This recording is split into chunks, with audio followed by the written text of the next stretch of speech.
I was 31, addicted to cannabis, unemployed, and I thought that I was learning when I was consuming content. But in truth, I was rotting away. Years ago, in my living room, close to midnight, I was scrolling on my phone, and in between two videos, I caught a glimpse of myself on my screen. And that image scared me. I remember asking, who was I becoming? I felt like I was learning when I was scrolling, but if you asked me what I just watched a few minutes ago, I don't think I could have told you. And that's when I began to realize that the way in which I learned when I was in grad school was very different. I went to grad school for science, for molecular bio. And when I was there, I had a specific project that I would then seek answers to problems that would come up for me. And it was a very different way of learning than just passively sitting on my living room, scrolling on X, noticing whatever caught my attention and watching that. No, I was intentionally watching or reading or researching something very specific to my project, to my purpose. That's when I realized that true learning requires resistance. Just like true working out, it requires some form of exertion. You have to overcome a certain amount of inertia to gain the benefits. If there's too little effort put in, then we're in the brain rot territory, in the mindless consumption territory. If we exert ourselves too much, we undermine our efforts. The right amount of effort, the right amount of resistance is what you need and what you want for true optimal learning to happen. When I was in my living room floor, catching my reflection on that screen, I remember thinking, what will I look like as a 55-year-old man if this pattern continues? What will the quality of my mind be like? The quality of my attention? Because our attention impacts all aspects of our lives, our health, our wealth, our relationships. And that thought was quite terrifying. And so that got me really curious about how can I begin to apply the way in which I was learning in graduate school to my content consumption habits. And could I make something of that right now? I am of the opinion that there's no such thing as passive learning. I think passive learning is a lie. If we don't have something to push against while we're learning, we're just consuming. And when we're in our consumer mode, our brains begin to atrophy over time. This passive form of learning spilled into other areas of my life, like the way in which I read books. I would highlight books to death, trying to capture and get ideas that I was reading, and I would upload that into my second brain, into Obsidian. But then when I would go through them, I realized, wow, I have no insights about any of this. These are ideas that I want to make a part of me, but they're just not mine. My notes weren't insights. My second brain became like a graveyard for my favorite ideas. I had thousands of captured ideas with nothing of me in them, only the illusion of them in me. What I didn't realize was that an idea isn't yours until you actually grapple with it, until you wrestle with it, until you figure out how does it relate to every other idea you have, until you begin to ask, what does it support? What does it contradict? That's how you begin to start making it your own. You really have to engage it. Capturing an idea is not the same thing as embedding it, as integrating it into your mind. Consuming content with little to no resistance creates what's called the fluency illusion.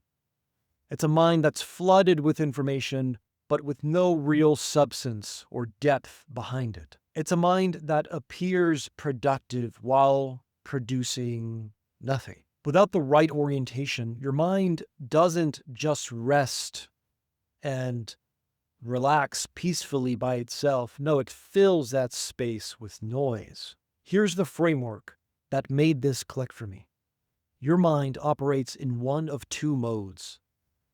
You're either in consumer mode, which looks like opening X to check one thing, only for 40 minutes to pass by, where you now suddenly find yourself watching strangers argue about something you'll forget by dinner. You feel satiated through your consumption, yet you've eaten nothing of substance, of depth, of transformation, of lasting wisdom. Inputs come in, nothing comes out. Contrast that with hunter mode, where you're tracking something specific. You have a problem, a question, a project, a purpose. Information isn't entertainment. It functions like prey. And you don't scroll, you stalk your prey. The rest of this essay is about how to switch modes and stay there. You watch, you nod, you feel smarter, but ask yourself what you learned the next day, and the feeling ends up evaporating pretty quickly. This is what psychologists call the fluency illusion. You think you're learning as you scroll, but the feeling ends up misleading you. You can't recall the knowledge or what you learn. And if your knowledge isn't being applied, if it isn't leading you toward the application of a truth, then you're either consuming way too much with very little resistance, or you're consuming something very, very difficult that's way beyond your capacity to handle that resistance, as shown here in this graph. Active recall is the antidote to brain rot. In one study, participants were tested on content that they learned a week before, and those that were tested retained up to 80% of that information. Another subset of those participants were just told to reread their notes, and they recalled about 34% of what they initially learned. And that gap is quite significant. And that's with people who are actually rereading their notes. For us, we're just scrolling online. So imagine what that number is actually like. I realized that I wasn't engaging with my content. I wasn't asking, what does this remind me of? What does this contradict? How do I fit this into a broader model of understanding? How does this connect to related topics and ideas? I realized that in graduate school, I always had a project, and my learning was centered around that project. I had a purpose, and I was trying to solve the obstacles that were coming in between me and my purpose.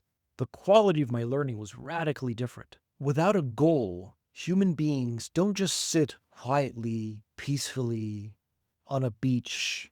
They might do that for a few hours, but slowly over time, rest assured, their psyches will begin to unravel. Your content consumption habits are a microcosm of this. Without a clear purpose, a direction, your mind will be filled with noise. It will be filled with chaos.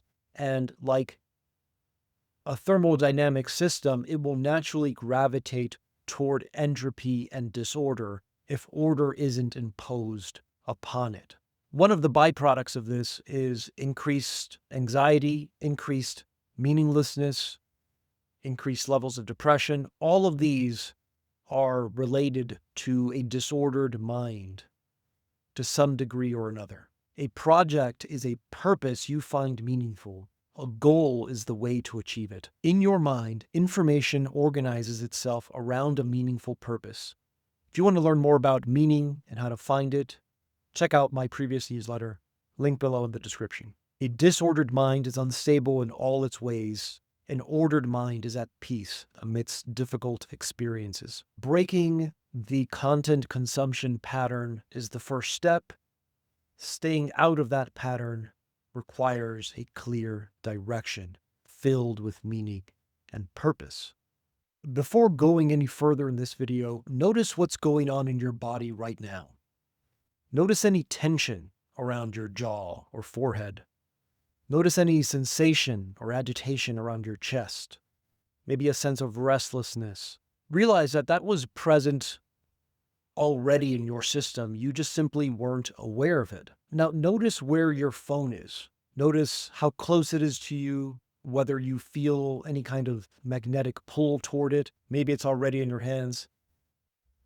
Realize that that's not a personality flaw. There's nothing really wrong with you. You're just simply caught in the grip of a pattern that impacts every single human being on this planet. And you're about to learn how to actually break it. What you just felt in your body isn't random. It's the wisdom of your body speaking to you. And I'll offer that the more you begin to interrupt this pattern of content consumption, the more you're going to start to feel things in your body. So this is a really great thing.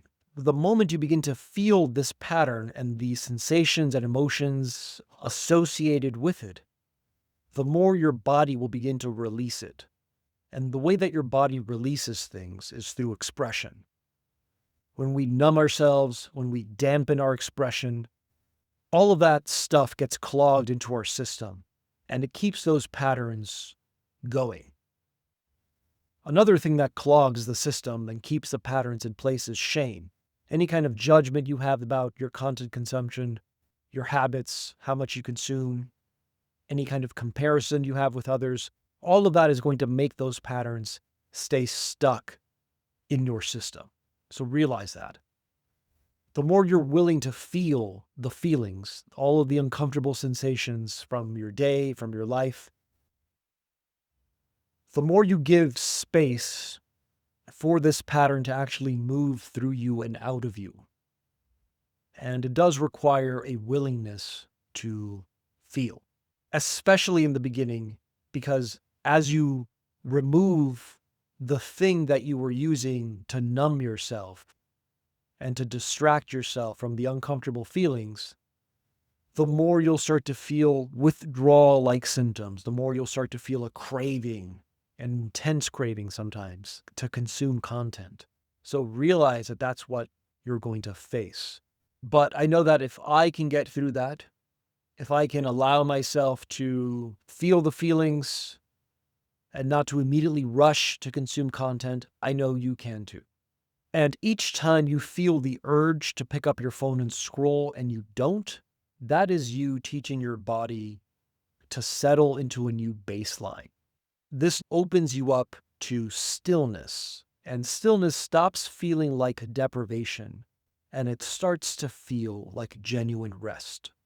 While you're disrupting the pattern, you can also start changing how you consume. Just adding a little bit more resistance will be like adding more weight at the gym. So next time you're watching a video or reading a post, pause before you scroll and ask, how does this relate to what I already know? What does this contradict or challenge? What does this remind me of? Could be a book, conversation, a person, a problem, etc. This turns passive consumption into active integration. And the best way to learn is by connecting new ideas to ideas we're already aware of. You can think about your mind like a spider's web, where ideas are connected to each other, some more densely connected to others, and the new content we consume is best connected and integrated into us as we integrate it into the web of knowledge that we contain. When we're in brain rot mode, we're just consuming passively, and so we don't actually make these connections. But when we're actually self-educating, we make it a point to seek out the resistance needed to embed and to integrate new knowledge into existing knowledge.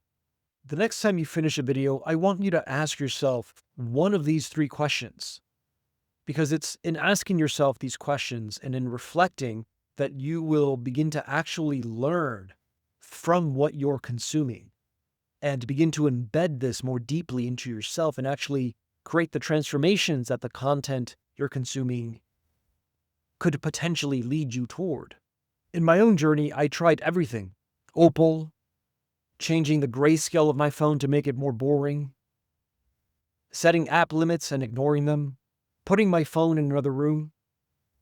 I'd open X to check what was trending and emerge 2 hours later, my mind assaulted by a fire hose of unmemorable information, with tension gripping my body. None of it changed because I was attempting to use force, willpower, to make the changes that I wanted in my life. And what I didn't realize that was that by trying to force myself to do this, I was fueling the pattern of consumption unknowingly. I realized I had to stop using force and start using power. Here's what I mean between force versus power. One night, while I was home alone, I felt myself being pulled toward my phone. And I even caught myself opening up X and starting to scroll. But rather than continuing to scroll, I began to not just participate in the pattern of consumption, but actually begin to witness it. And as I began to witness it, I tuned into the body. And I began to realize that the body was communicating with me. I was feeling tension in my jaw. I was feeling contraction in my chest. And I realized that the more I scrolled, the more these feelings began to dampen. They began to kind of become mute. That's when I realized that, wow, I'm actually numbing myself. I'm detaching myself from my embodied experience. And so I decided to go the other way. Instead of going out into social media, into X, I went inward. And I began to see the uncomfortable vibrations in my chest. I began to feel the tightness and contractions in my body. And I just allowed myself to feel that. Not to try to change it, not to improve it, not to make it better, but just to be with it. And as I began to create space for my experience to be right here, right now as it was, without trying to do anything, the tension began to simply dissolve on its own. Little by little, it just began to leave on its own. And I realized that the moment I tried to push it, I would create resistance. If I left it alone, it would begin to dissolve and dissipate. And the more I did this, the more the urge to scroll went away, because the urge to scroll was a response to the tension. But if I could simply be with it, I could dissolve the tension on its own, the contraction, the agitation on its own, that sense of restlessness, of needing to change something about the present moment in order to feel better. And it took about 2 to 3 minutes. It wasn't very long. It was much shorter than the 1 to 2 hours I would have been on X had I gone down rabbit holes and constant consumption pathways. So, yeah, it's a little uncomfortable at first, but when you think about the long term and the real payoff of this and the state and quality of your mind, I'll offer something that you can't afford to not do. Force is trying to will yourself to stop. Force is deleting the app. It's setting the boundary on Opal and then ignoring it. Force is control. It's trying to control yourself into not doing the thing you don't want. Power, on the other hand, is being a space for what's here. It's simply being rooted in the here and now and allowing your experience to arise moment by moment and meeting it without any intention or desire to get rid of it, change it. Just simply be with what's here. That is where true power lies. Force pushes against the pattern, fueling the pattern.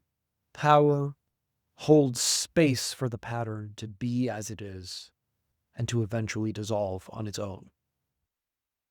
I told myself scrolling was entertaining, but real entertainment asks you to engage, to invest yourself in it.